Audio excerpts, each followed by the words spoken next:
Hello，大家好，我是一元。就如我之前所猜测的一样，它的周年庆更新呢，确实是跟上一次军区更新是分开了。这一次的更新会在9月18日前后更新。哇，它这个更新时间好像有一点急啊，现在都已经12号了。那也就是说，登峰造极呢，估计真的是在这个月尾才会出现了，因为它这个更新时间比较迟的关系啦。这一次更新的标题就叫做万国启航，这个就像我们上次影片所说的那个标题一样啦。航行日志收集羽毛兑换限时奖励。那根据之前的活动猜测呢，因为我们上一次是艾斯梅利达的主导，在上一次是联盟活动，就是我们需要花宝石或者是买礼包才可以完成呢。也就是说这一次活动呢应该是7000宝石活动，签到大回馈，7点登录可以获得传说统帅更多丰厚奖励来等你领取。那这边可能有一些观众就会猜测，他这个领取统帅呢是不是领取那个新的工兵统帅？我觉得比较大可能是领取我们一些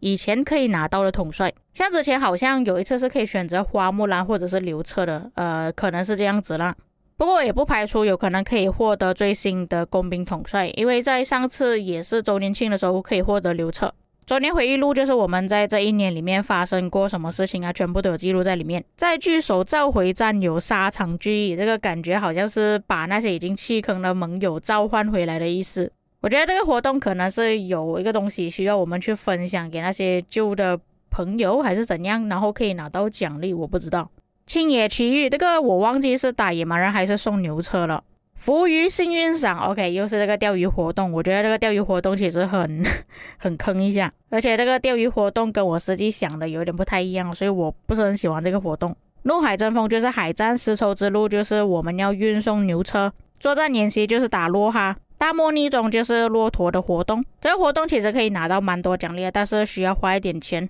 前面马戏团就是之前有介绍过的，你一定要花钱去购买门票，然后有概率可以拿到整个传说的饰品，但是概率非常低啦。再来登峰造极啊，就如我猜测的一样，有可能是在这个月尾出现。辉耀之路这个是充值的活动来的，只有你充值了之后才可以拿到奖励，所以一般没有充值的玩家这个活动跟你没有什么关系啦。荣光史诗这个也是充值的奖励，不过只有在 KVK2 还有之后的王国开放而已。那因为是周年庆的关系啊，所以活动会比起之前还要多一点，所以在周年庆的时候大家可能会比较忙一点啦。接着博物馆相关优化，在每日目标进度中增加了文物结晶可获取的数量。因为获得文物结晶的途径其实还蛮少的，而且我在之前发布影片的时候就有截图到我那个博物馆的画面，就有观众说到，哇，原来一言你的那个文物结晶这么少的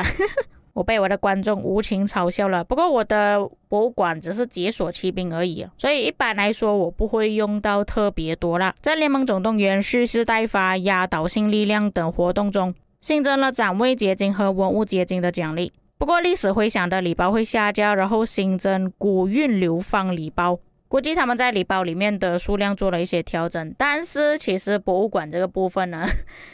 我相信如果是老玩家的话应该都不太在乎这个东西啦，因为老玩家都知道其实博物馆里面的一些提升呢很多都是用不到的，甚至就算是提升了之后也比不过最新推出的统帅，就是实力上面会差距一点点啦。只能说博物馆这里的优化呢是针对于那些刚进入征服赛季的玩家会比较有用一点。接着其他优化，在每日消耗行动力游历20次之后，您可以通过消耗宝石获得额外的游历次数，每日消耗宝石游历的次数上限为120次，同时进行游历可累积幸运值，并且有机会可以获得意外之喜。OK， 我相信大多数玩家应该都说，哇，莉莉丝又想要赚钱了什么之类的，但其实这个东西呢在之前有说过，但是很久之前的事情了，中间不懂发生什么事情，他们把这一项东西砍掉了，现在又复活回来了。那这里我尽量去找回之前的图片了，因为那个真的很久很久以前的事情了。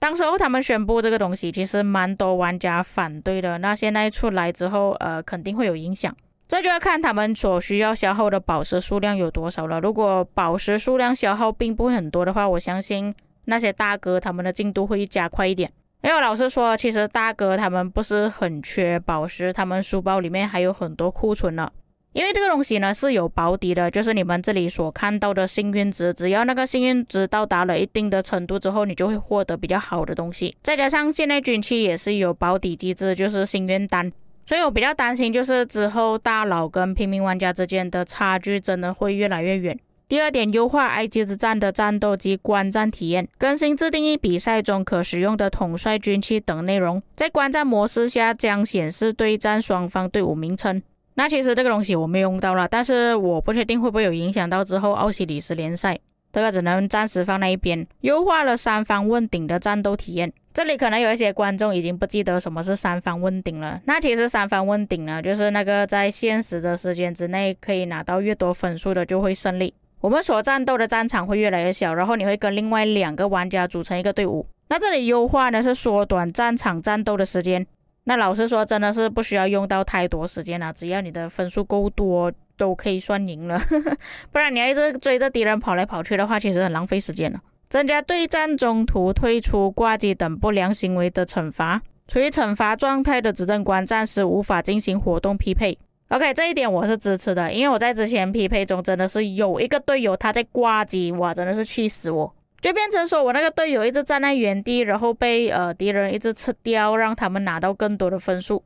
影响到我们的游戏进度啊，所以我觉得这个惩罚机制还是需要有的。略微调整了每次征召击败其他部队时获得的兵力，让对局体验更加平滑。第4点，调整铭文系统，修改了狂暴、震慑、从容、奇谋、搏斗、霄悍、进攻、连击铭文的效果，使其更加的通用，更好的适用于各种配对中。那么根据我的经验呢，要把这东西全部截图下来，以免之后官方可能改了一些不应该改的东西啦，比方说数字之类的。不过我也理解他们要改的原因啊，因为大多数这些铭文呢，全部都是要有技能伤害才可以触发，对于不同的阵型来说是真的没有什么用处的。同时为了避免引起起义，我们将铭文连击的名字修改为盛怒。那我觉得他改的原因就是因为我理想中的连击呢，应该是可能我放了一次技能之后又可以再次释放一次技能，或者是打出多一个普攻伤害，就比方说像刘彻的觉醒技能那样子啊，可以再次造成一次普攻啊。但是他这个连击呢，只是在下一次的伤害提升而已，就跟我想象中的不太一样啊。我个人觉得是因为这个原因，所以他们才想要改名字啦。最后一个要更新的内容就是将远征的玩法中统帅技能文本修改为正确效果。这个是什么意思？我不太理解有谁可以帮我解释一下他这个第5点是什么意思？不过就算他们修改了之后，对我们也没有什么影响吧。我们那个远征在很早很早以前呢就已经打破了全部等级。OK， 那么大概是这样吧。这一次的更新好像有更新，又好像没有更新那样子